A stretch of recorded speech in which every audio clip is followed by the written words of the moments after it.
Je suis le cep et vous êtes les sarments. Celui qui demeure en moi et en qui je demeure porte beaucoup de fruits, car sans moi, vous ne pouvez rien faire. Jean 15, 5. Jésus-Christ répond à notre foi en nous envoyant le Saint-Esprit, non pas de temps à autre, ni comme un don spécial. Car rappelez-vous que la relation qui existe entre le cep et les sarments est une relation constante, journalière. Mais si cette relation a été interrompue, le sarment mourrait. La sève ne circule pas pendant un moment, pour s'arrêter ensuite et recommencer à circuler un moment après. La sève circule sans arrêt du cep au sarment. Et de la même manière, Jésus, mon Seigneur, désire que je prenne cette position bénie et que, jour après jour, heure après heure, pas à pas, dans tout ce que j'ai à faire, je me tienne devant lui, dans un sentiment de totale impuissance, sachant que je ne connais rien, que je ne suis rien, que je ne puis rien. Consentez à perdre votre vie, à n'être rien.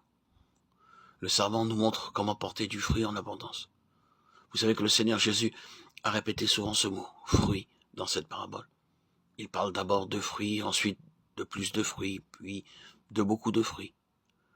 Oui, nous avons reçu l'ordre non seulement de porter du fruit, mais de porter beaucoup de fruits. C'est ainsi que mon Père sera glorifié si vous portez beaucoup de fruits.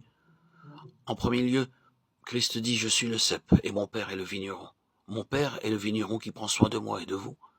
C'est lui qui veille sur les rapports entre Christ et les sarments du divin cep. Et c'est par la puissance de Dieu, à travers Christ, que nous portons du fruit. Vous savez que notre pays périt faute d'évangélistes, mais nous avons besoin que ceux qui travaillent à l'œuvre de Dieu aient une puissance nouvelle, une vie différente, et que nous puissions apporter aux autres une plus grande bénédiction. Enfants de Dieu, c'est à vous que je m'adresse. Vous savez quelle peine vous vous donnez pour un malade. Voici votre ami en danger de mort et rien ne peut rafraîchir cet ami, sauf quelques grappes de raisin. Et ce n'est pas la saison. Quelle peine vous vous donnez pour vous procurer ces raisins qui doivent rafraîchir votre ami mourant. Et autour de vous, il y a des millions de gens qui ne vont jamais dans un lieu de culte, et bien d'autres qui vont à l'église, mais qui ne connaissent pas Jésus-Christ. Et les grappes célestes, les grappes de la vigne divine, ne peuvent être obtenues à aucun prix, à moins que les enfants de Dieu, les sarments du cep divin, ne portent du fruit par leur vie de communion intime avec Christ.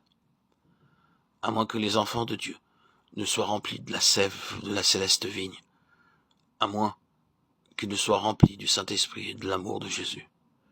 Ils ne peuvent produire beaucoup de fruits. Il y a beaucoup de travail accompli pour le Seigneur, beaucoup de sermons, d'études bibliques et de visites, beaucoup de combinaisons, beaucoup d'efforts de toutes sortes. Mais il y a peu de manifestations de la puissance de Dieu.